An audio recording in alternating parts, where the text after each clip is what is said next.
Akkam nagaa jirtu fayyaa keessanii. Jaalalli sa'aatii 24 wal wajjin haasa'uu miti. Jaalalli daqiiqaa nama jaalatu saniif jaalalli sin jaaladha siif du'asii si malee jiraachuu hin danda'u jechuu miti. Jaalalli nama jaalattu wajjin deemaa deebi'aa viidiyoo koolii haasa'u miti yookaan karaa gubbaarra deemu miti. Jaalalli guyyaa guutuu silkii keessa wal oolu miti. Jaalalli yeroo ati barbaaddeetiin jette nama siif argamu. Yeroo ati barbaadde san keessatti jaalalli nama yeroo ati rakkatteetiin jette rakkoo san keessaa si baasuu danda'u yookaan rakkina san keessatti si faana ta'uu danda'u. Jaalalli bakka ati jirtuu fi bakka ati hin jirrettillee kan si yaadatu, kan amaanaa kan kee siif jabeessu, waan kan kee wantuma ta'e kamiyyuu jechas haa ta'u kan qaalii kan kee siif eeguudha. Jaalalli kan yeroo ati gammadde siif gammadu.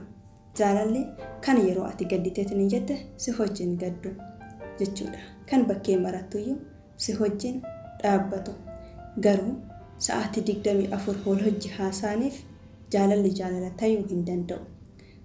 Yeroo guyyaa guutuu wal hojiin silkii haasayaa oolanii fi jaalalli jaalala ta'uu hin danda'u.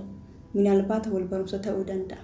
Garuu yeroo ammaa kana keessatti akkas osoo hin taane kan baay'atu yeroo gammachuu wal hojii haasa'uu, yeroo gaddaa hin muutuyyuu har'a waan ati gadditeef yookaan har'a waan inni gaddeef walirraa deemu dhatu baay'ata jechuudha. Garuu jaalalli sa'aatii 24 wal hojii haasa'anii miti.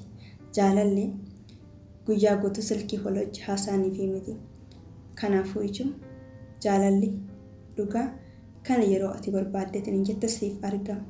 Kan gammachuun kan kee gammachuu isaa ta'eetiin jedhe, kan gaddi kan kee gadda isaa ta'eetiin jedhe malee fakkeessanii yeroo ati gammachuu qabdu bichaa si wajjin haasa'a yeroo ati gadditu immoo sirraa deemuu miti jechuudha.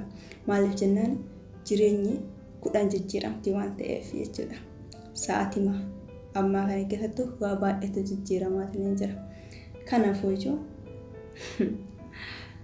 haa ta'u nagaan na tura.